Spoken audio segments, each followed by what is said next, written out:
الحمد لله رب العالمين والصلاة والسلام على سيد المرسلين وخاتم النبيين سيدنا وحبيبنا محمد وعلى آله وصحبه اجمعین. با سلام و درود خدمت شما بینندگان عزیز، هر جا که هستید براتون اوقات خوبی را آرزو میکنم. و اما درس امروز ما هم در مورد خطاهای رایجی است که در عبادات وجود داره. داشتیم در مورد خطاهای رایج وضو صحبت میکردیم و یکی از خطاهای رایجی که امروز میخوام دربارش صحبت بکنم، بلکه چند تا از خطاهایی که میخوام دربارشون صحبت بکنم، یکیشون خیلی از مردم هستن میبینیم که استنشاق نمی کنند، یعنی آب به بینی نمیزنند. بعضیا فکر میکنن خلاف ادب هست، بعضیا فکر میکنن اگه بینیشون رو کاملا تمیز کنن خلاف ادب هست و آب رو در بینی ببرن و بالا ببرن تا عمق بینیشون برسه این آب و همه رو تمیز کنه، این بهش میگن استنشاق. اینکه تنها یکم آب بدی اول بینیت همینجا بدون اینکه آب رو بالا بکشی، این بهش نمیگن استنشاق. استنشاق در اصل یعنی اینکه شهیق کردن، این نفس رو با بینی کشیدن و بالا بردن. استنشاق هم این که آب رو تا عمق بینیتون ببرید که تمیز بشه و پاک بشه. و در استنشاق تعریفش میگه هو جذب الماء بالنفس الى اقصى الانف، این که آب رو بکشی بالا با نفس کشیدن تا عمق بینیتون، تا انتهای بینی این آب بره، این بهش میگن استنشاق. اما اینکه آب رو فقط به بینی بزنی بدون اینکه در عمق بینی بره، این بهش نمیگن استنشاق. این استنشاق نیست. باز پیامبر اکرم علیه السلام به اصحابش میگه مبالغه کنید در استنشاق مگه اینکه روزه باشید.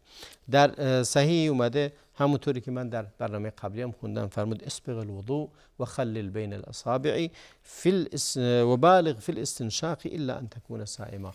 در استنشاق هم مبالغه کن مگه اینکه روزه باشی. پس استنشاق کردن سنته و ترک اون یک خطای رایجه. الان شما بری جایی که مردم دارن وضو میگیرن، به مراتب تعداد بسیار کمی رو میبینی که استنشاق انجام میدن.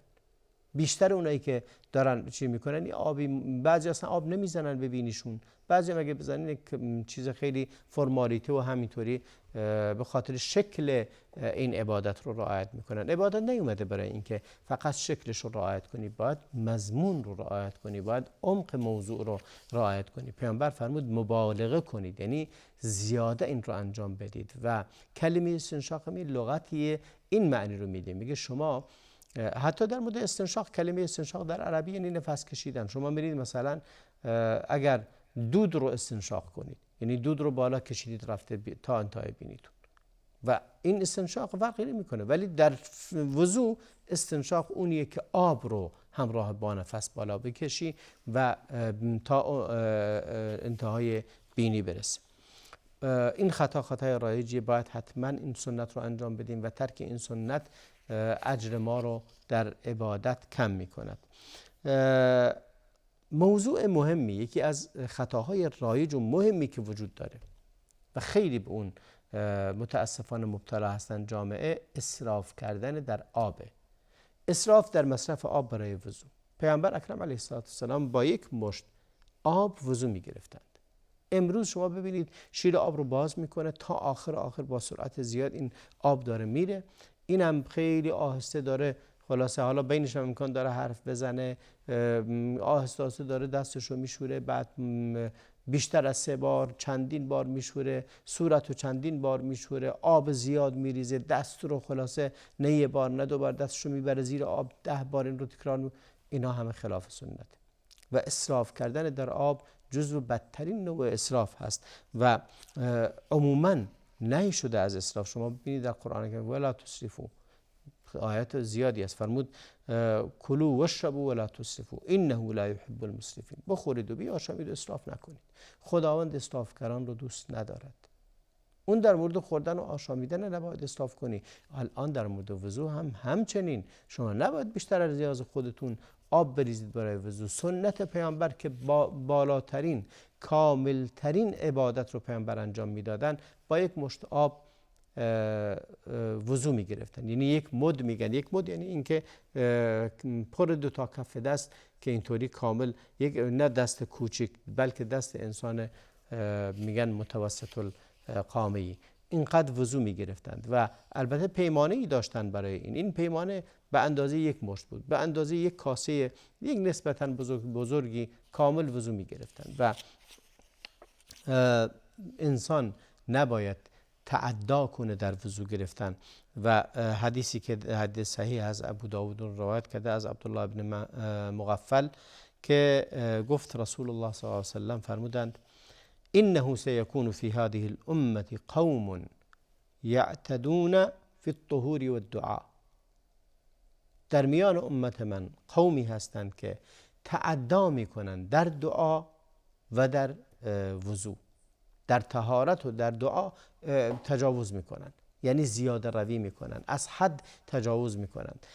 این دوتا، این حرفم خیلی درسته، این خیلی مهمه. امروز چقدر داریم نه تنها در وضو گرفتن، در طهارت گرفتن، در غسل کردن، خلاصه چقدر آب به هدر میره از این نعمتی که خداوند داده به انسان، چقدر رو اسراف میکنن مردم و چقدر این آب رو به هدر میدن، بسیار زیاد. و پیامبر اکرم علیه السلام فرمود، در صحیح مسلم هست، فرمود کان النبی یتوضأ بالمد و یغتسل بالصاع الی 5 امداد. میگه پیامبر اکرم علیه السلام با یک مد وضو می گرفتند، با یک صاع هم غسل می کردند. و مد چقدره؟ مد گفتم که یک پیمانه هست، پیمانه به اندازه کف دو تا دست هست و حالا یک کاسه بزرگی و نسبتاً نزیاد، متوسط بگیم بهتره. و همچنین با یک صاع هم با 4 تا از اون پیمانه غسل می کرد.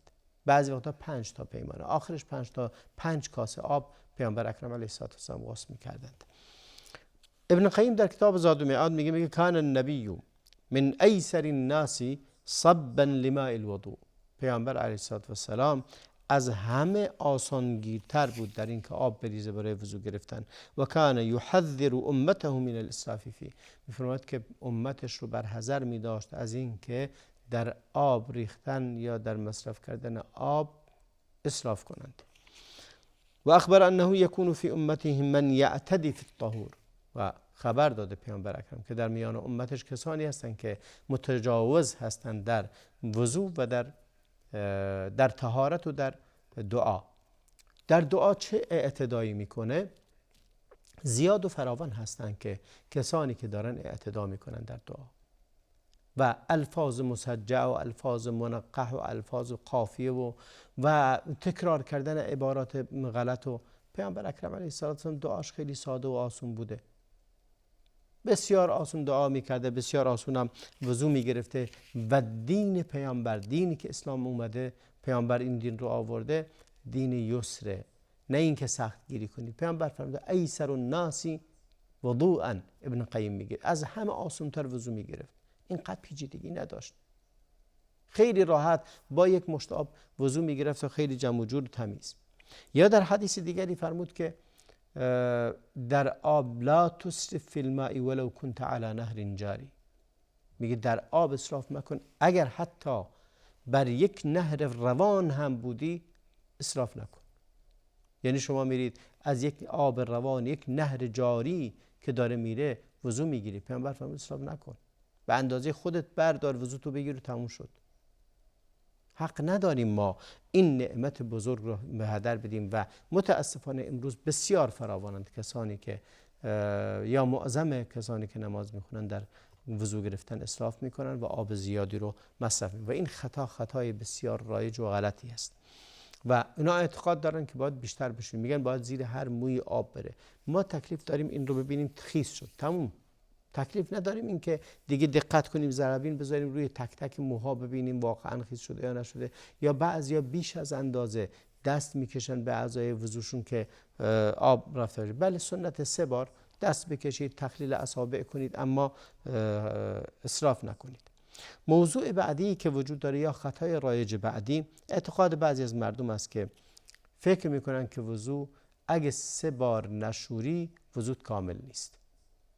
فکر میکنن 3 بار شستن واجبه و کمتر از 3 بار نقصه. اگه فکر کنی باید حتما 3 بار بشوری فقط و حتما باید 3 بار بشوری، این خطای رایجه. این سنت 3 بار شستن، ولی اگه 1 بار هم بشوری ولی واقعا شسته باشی کافیه. این هست که غسل هر عضوی واجب نیست که 3 بار باشه یا 2 بار باشه، نه 2 بار واجبه نه 3 بار واجبه.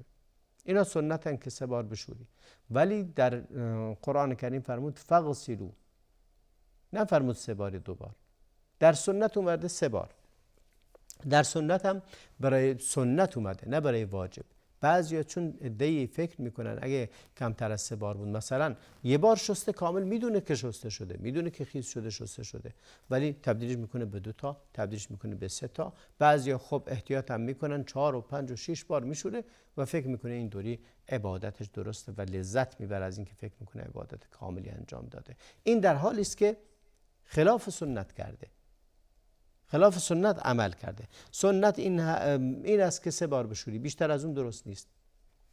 و مگه اینکه نشسته باشه، خیس نشده باشه. و اما اگر به 1 بار شستن هم دیدی شستنت کامل شده، نیاز نیست اون رو 2 بار کنی. واجب اینه که آب به تمام اون عضو برسه. اگه دسته از نوک دستان تا آرنج باید شسته بشه، این واجبه.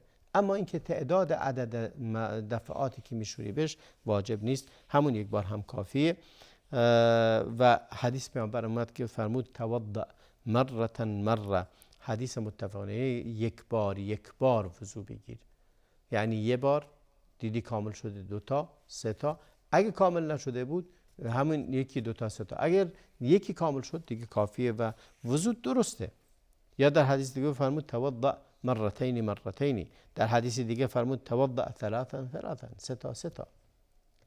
و همه اینها وارده و این به اون معنیه که مهم اینه که وضوی تو کامل شده باشه و نیاز نیست. اگه فکر کنی که وضو باید حتما 3 بار باشه و بر خودت واجب بدونی، این خطاست، این خطای رایجه. 3 بار سنت ولی 1 بار کافی. از جمله خطاهای رایج دیگری که وجود داره زیاد کردنه. یعنی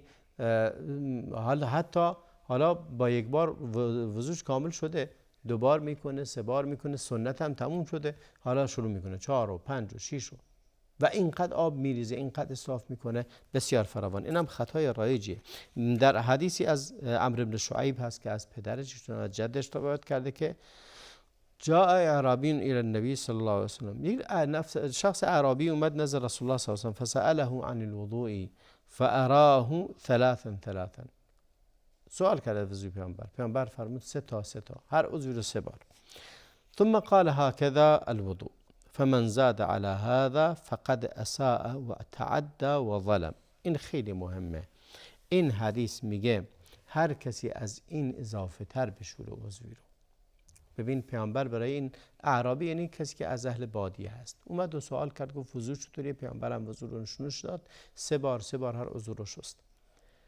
سپس پیامبر این نقطه را فرمود این رو توجه کنید، فمن زاد علی هذا، هر کسی بیشتر از این بخواد عضوی رو بشوره، یعنی بیشتر از 3 بار 1 عضو رو بشوره، فقد اساء، همانا که بد کرده، و تعدى و تجاوز کرده، و ظلم کرده. بد کرده، تعدی کرده، ظلم کرده. هر کسی بیشتر از 3 بار عضوی از اعضای وضو رو بشوره. و این بابی از ابواب وسوسه رو هم به روی خودش باز میکنه. این باعث میشه که شیطان بیشتر در دلش وسوسه بندازه و بیشتر کسانی که دچار وسوسه شده اند از این نوعند که فکر میکنند این درسته و مرتب دارن خودشون تلقین میکنن به خودشون و یه عبادتی رو چندین بار انجام میدن، در حالی که نیازی به این کار نیست. ما باید سعی کنیم اونی که پیامبر کرده رو انجام بدیم و دیگه حق نداریم تعدی کنیم. مسئله بعدی یا خطای رایج بعدی این هست که این که بعضیا وقتی که نوبت شستن دستشون میشه، یعنی اول صورت بعد دست، نوبت دست که میشه از مچ دستشون شروع میکنن، میشورن، مچ دست رو میشورن، اما از مچ دست و آرنج رو یادشون میره که کف دستشون از سر انگشتان شروع میشه. یعنی شستن دست از سر انگشت رو میری، باید تا آخر بشوری. اگه دستتو نشوری وضوء باطله، وضوء درست نیست. درسته قبل از اینکه وقتی که شروع میکنی به وضو گرفتن دستتو میشوری، این سنته. اما واجب که فرض که در شستن دست وقتی که نوبت دست بعد شستن صورت، دست راست تو که میشوری از سر انگشتانت از این اطراف شروع میشه تا میرسه و آرنج رو هم میشوری. سپس دست چپ همچنین از این اطراف اول انگشتان، اطراف انگشتان شروع میشه تا آخر. بعضیا همین که فکر کنه دستش خیسه فکر میکنه دیگه وضو رو انجام داده، میاد از آرنج شروع میکنه میذاره جلو شیر آب و 2-3 بار این طرف اون طرف و فکر میکنه این درسته. نه، باید حتما همه رو باید بشوری. انگشتان تو هم باید تخلیل اصابع کنی و این جزو سنت تخلیل اصابع. ولی شستن دست از اطرافش از همه، از این نوک پنجه ها شروع میشه تا انتهای آرنج و آرنج دستتون رو میشورید. اما یه چیزی که خیلی ترک شده، من چند بار الان گفتم و اونم اینه که تخلیل اصابع هست، یعنی انگشتان رو با انگشتان دست دیگه چیز کردن. این باعث میشه که به خوبی خیس بشه و لازم هست کسی که وضو میگیره این گونه وضو بگیره و تخلیل اصابع داشته باشه و از جمله مسائل دیگر هم انگشتای پا هم همچنین. در بعضی از روایات اومده که انگشتان پا رو با این انگشت کوچیکی دست در بین انگشتات تخلیل میکنه که آب بره و شسته بشه. بعضی دارن وقتی که آب رو پاش میریزه، پاشو مثلا بین انگشتان رو چیز نمیکنه، نمیشوره، تخلیل اصابع نمیکنه، بین دوتا انگشتاش یعنی انگشتای پاش میبینی میمونه، آب بهش نمیرسه و وضوش این گونه باطل میشه. ببینید در حدیث مستورد بن شداد که میگه انه رضی الله عنه پیامبر رو دیدم میگه رأیت رسول الله صلی الله علیه وسلم اذا توضأ یدلک اصابع رجلیه بخنصره، یعنی انگشتان بین انگشتان پاش رو با انگشت کوچیکه تخلیل میکرد، یعنی خیس میکرد و میشستند. و همچنین در حدیث که هم اومده بود، حدیث در واقع صبره یا حدیث لقیط بن صبره بود که میگه اسبغ الوضوء و خلل بین الاصابع، وضو رو کامل بگیر و بین انگشتان دست یا پا هم تخلیل اصابع بکن و این وضوی کامل به این شیوه انجام میشه. خب به انتهای برنامه امروز هم رسیدیم. تا برنامه دیگر همه شما رو به خدای بزرگ میسپارم و صلی الله و بارک علی نبینا محمد و علی آله و صحبه اجمعین.